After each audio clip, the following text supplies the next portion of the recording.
Bonsoir à tous, bienvenue dans votre édition du week-end. Voici les titres de ce samedi 17 décembre. Les négociations se poursuivent à Montréal pour sauver la biodiversité. Nous irons prendre le pouls de cette COP15 à laquelle la principauté participe. La Croix-Rouge monégasque célèbre un anniversaire cette année, celui des 40 ans de présidence de son Altesse Sérénissime le Prince Albert II. Nous l'évoquerons avec Bettina Ragazzoni. Dernier week-end pour faire vos achats de Noël. Les commerçants de la principauté sont grandement plébiscités comme ceux du Larvoto qui sont ouverts tout au long de l'année. Et pourquoi pas faire votre shopping dans une ambiance de fête? Nous avons suivi pour vous l'opération Célébrer vos quartiers. Partons pour Montréal à présent, où se déroule depuis 10 jours la COP15 de la biodiversité. Les négociations entrent dans leur dernière ligne droite. Le cadre mondial de la biodiversité pour l'après-2020 doit être adopté lundi. Une délégation monégasque est actuellement sur place. Justement, comment se traduit sa participation dans cette COP? Élément de réponse avec notre envoyée spéciale Alexandra Pani. Ils sont sur place à Montréal depuis le début de cette COP15. Ils ont pour mission de prendre part aux négociations et faire entendre la voix de la principauté. Les débats avancent lentement, se heurtant aux questions de financement et au déséquilibre nord-sud. Mais les gouvernements vont devoir s'accorder dans cette dernière ligne droite. Après l'échec des objectifs d'Aichi en 2010, ce cadre mondial est très attendu alors que la biodiversité n'a jamais été autant menacée. Un quart des espèces animales et végétales est en voie d'extinction selon l'IPBES et les répercussions se font déjà sentir. Cet été, entre la sécheresse, les problèmes d'accès à l'eau que dans notre région nous avons connus, la perte de la biodiversité vraiment nous concerne tous dans le sens où c'est la perte de la sécurité alimentaire, le développement de pandémies.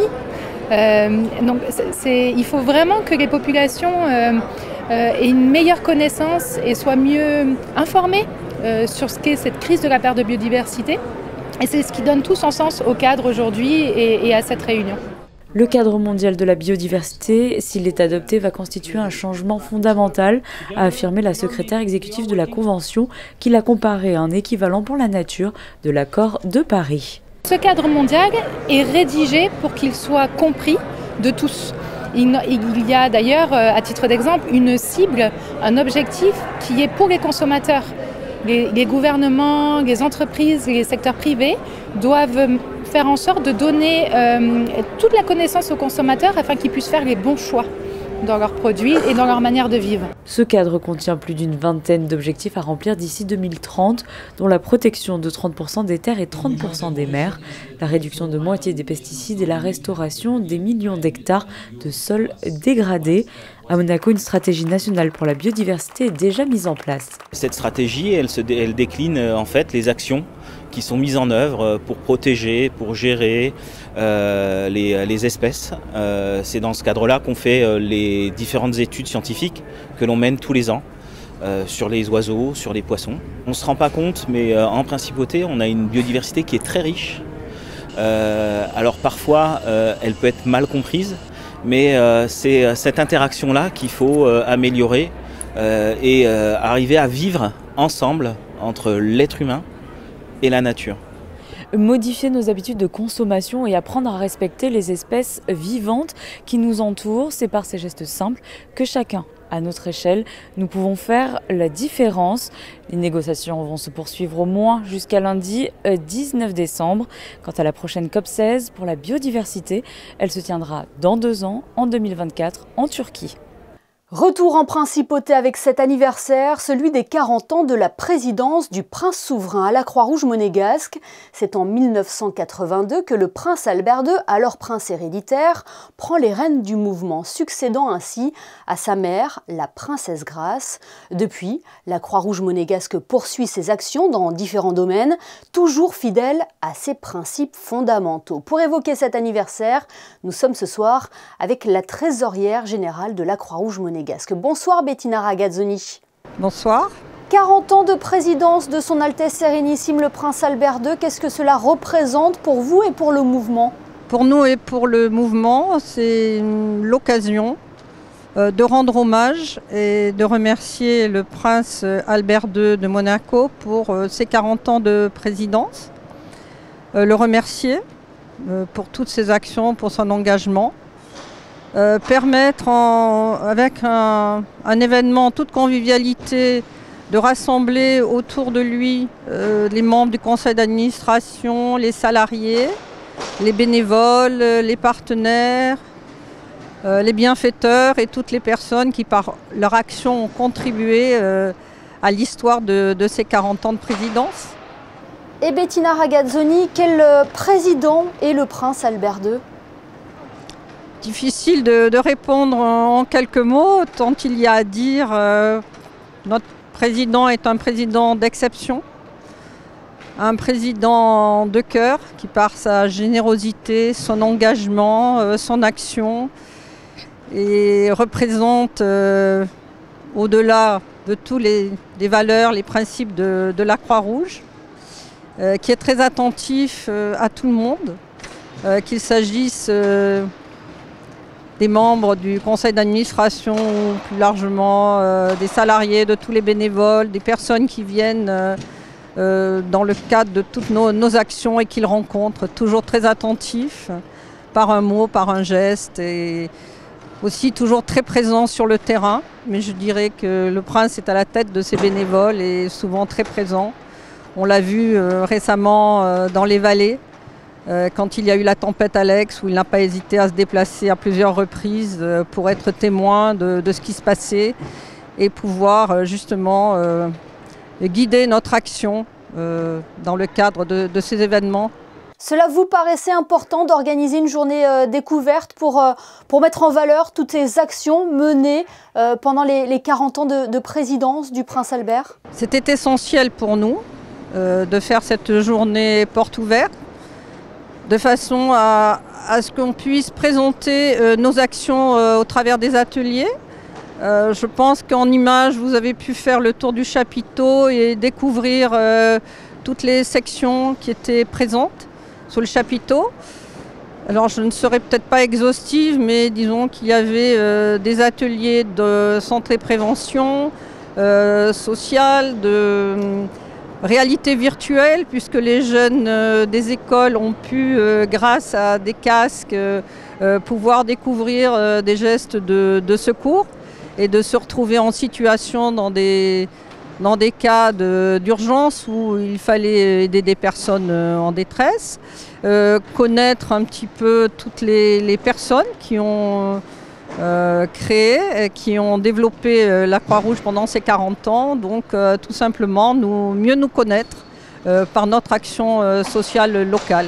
L'occasion aussi de rencontrer les bénévoles, ils contribuent grandement au bon fonctionnement de la Croix-Rouge, tout comme les donateurs. L'action des bénévoles est essentielle et fondamentale. Je dirais que sans les bénévoles, il n'y aurait pas de Croix-Rouge, pas d'action comme nous pouvons les mener.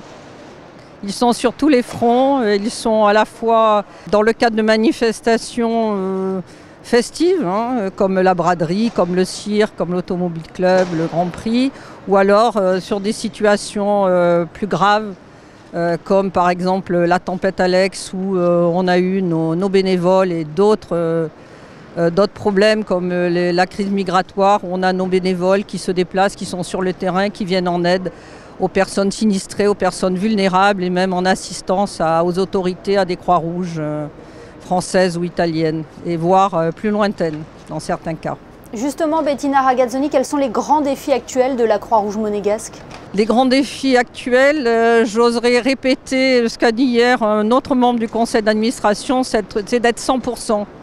Alors 100%, ça veut dire essayer de répondre à toutes les attentes, que ce soit au niveau social, au niveau humanitaire. On aimerait satisfaire tous les besoins, répondre à toutes les demandes. C'est ce qu'on essaie de faire, et surtout bien sûr les bénévoles que j'ai cités, qui sont toujours par leur engagement sans faille présents dans toutes ces situations.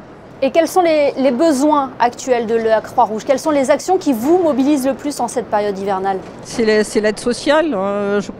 Nous sommes présents auprès des personnes vulnérables. Par exemple, on a une section jeunesse qui, sous l'influence de Camille Gottlieb, s'est développée de façon extraordinaire en, je dirais, 1 an, et qui va à la rencontre intergénérationnelle et qui permet effectivement de porter un soutien, une aide, tout simplement un peu d'amitié ou voilà, des gestes de secours, d'aide, d'assistance aux personnes.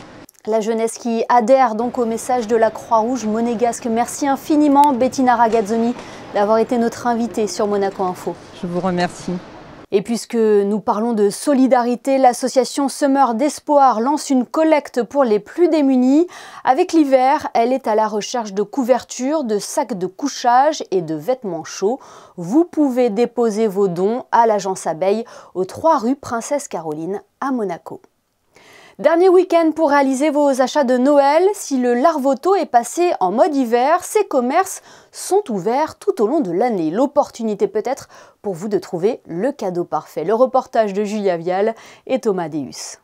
C'est une bonne nouvelle pour les Monégasques encore à la recherche de leurs cadeaux. Les commerces du Larvoto sont ouverts 7 jours sur 7 et ce, pendant toute l'année. Un vrai défi pour ces boutiques et ces restaurants qui ont dû parfois se réinventer à l'image de la Licorne, normalement spécialisée dans les produits de plage. C'est notre premier hiver, donc nous y allons à tout petits pas parce que c'est vraiment un très gros challenge. Mais nous avons travaillé en amont. Essayer de faire des collections décontractées mais chic. Alors avec des matières aussi très cocooning, des matières colorées, des petites doudounes et d'autres un peu plus grandes parce que malgré tout c'est l'hiver donc il faut penser à tout ça. Et si vous êtes en manque d'idées, Janie France vous souffle quelques pistes. Nous avons des idées cadeaux, bon, dans les vêtements bien entendu, et puis à plus petit prix, des chaussettes toutes choses, des bijoux de corps aussi qui vont très bien sur une robe, sur un pull à col roulé, des chaussures, des sneakers aussi, très confortables, très chauds aussi, donc plein de petites choses, et puis aussi des petites décorations de Noël. Toutes les boutiques de la promenade attendent d'ailleurs de pied ferme les acheteurs de Noël. Le fait d'être au Larvoto, c'est magnifique parce que c'est un endroit splendide. Et je pense qu'il n'y a pas beaucoup de gens savent que c'est ouvert pendant la période de fête. C'est dommage et parce qu'on est tous les jours ouverts, on est là, on les attend, les clients pour les fêtes. Mais pendant ces fêtes de fin d'année propices aux achats, tous ces commerces, qu'ils soient restaurateurs ou patrons de boutiques, mesurent la chance qu'ils ont d'évoluer dans les crins de lumière du Larvoto. C'est un endroit très calme. Magnifique pour faire les promenades, magnifique pour manger et pour faire les petites courses. Moi aussi, j'ai une boutique et c'est sur Noël, c'est vraiment... C'est difficile de ne pas trouver un cadeau ici. Et il y a dans les petits cadeaux, vraiment des idées pour la maison, dans les petites assiettes, nappes, petits cadeaux, bougies. Il y a vraiment beaucoup de choses. Alors si vous n'avez pas encore trouvé tous les cadeaux à mettre au pied du sapin, rendez-vous vite face à la mer. Et pourquoi ne pas faire du shopping dans une ambiance conviviale? Plusieurs animations sont organisées en ville durant cette période de fête de fin d'année. L'opération s'appelle « Célébrez vos quartiers » et est organisée par l'Union des commerçants et artisans de Monaco avec le soutien du gouvernement princier. Sandrine Nègre et Olivier Bonello ont testé pour vous l'expérience Boulevard des Moulins. Ambiance festive et conviviale pour toutes les générations, l'opération Célébrez vos quartiers comprend Père Noël et autres personnages bien connus, de la musique aussi, et tout ceci gratuitement. Laissez-vous guider dans cette belle atmosphère pour vos achats de fin d'année. On fait depuis plusieurs années pour l'UQAM des animations de Noël dans les rues de Monaco. Un peu partout dans chaque quartier pour justement animer et donner de la vie de Noël et amuser les gens et leur donner un peu de chaleur humaine. Et si nous sommes ici sur le boulevard des Moulins, l'opération Célébrez vos quartiers a lieu un peu partout dans Monaco. On va dans chaque quartier à pied, en déambulatoire pour rencontrer les gens, donner des petits bonbons aux enfants pour les commerces et donner de l'amusement de Noël. Il y a le Rocher, Monte-Carlo, il y a aussi Fontvieille, la Condamine et c'est tout nouveau, il y a le Larvoto maintenant. L'opération Célébrez vos quartiers a débuté le 14 décembre et se poursuivra jusqu'au 30 décembre. Et la prochaine opération de Célébrer vos quartiers aura lieu le 21 décembre au Larvoto.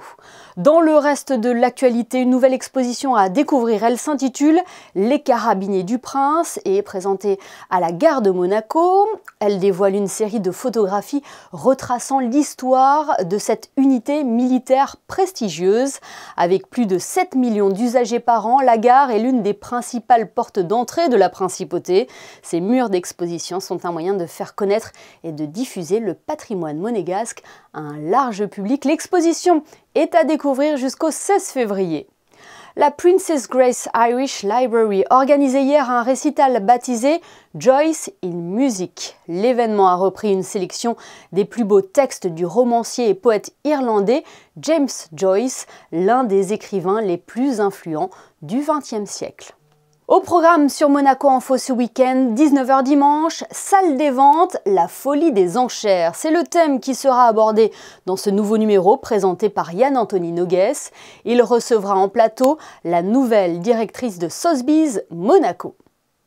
Ce samedi marque le début des vacances scolaires et le compte à rebours avant le réveillon de Noël. Justement, avez-vous prévu de partir en congé en cette fin d'année? Où allez-vous célébrer le 25 décembre? C'est ce que nous avons voulu savoir ce soir. Émilie Flamin est allée à votre rencontre.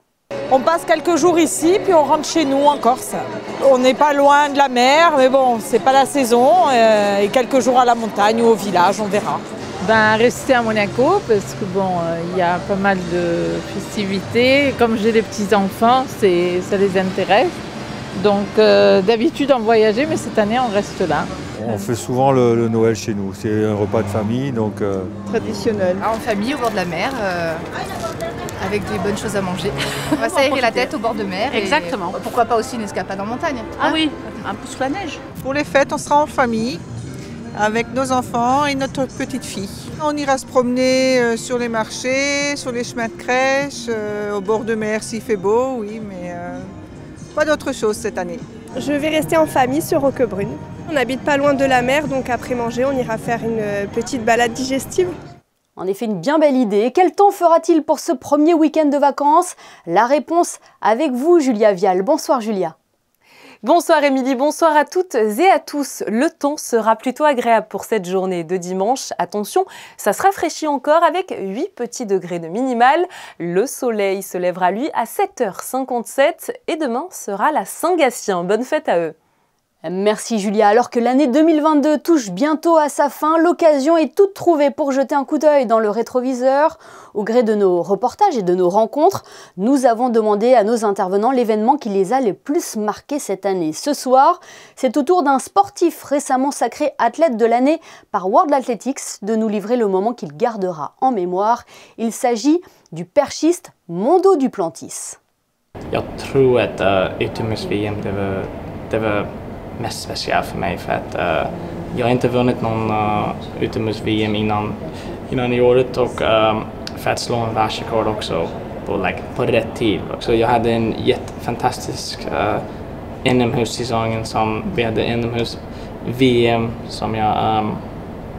som jag vann och jag också slog det världsrekord så det var såklart jättespeciellt också och sen jag vann Diamond League-finalen för andra gången i EM, för andra gången också 2022. Det har varit min bästa år, tror jag. 2022, une année synonyme de performance donc pour Mondo Duplantis que l'on espère retrouver le 21 juillet à Monaco pour le meeting Hercules EBS, un rendez-vous qu'il affectionne particulièrement.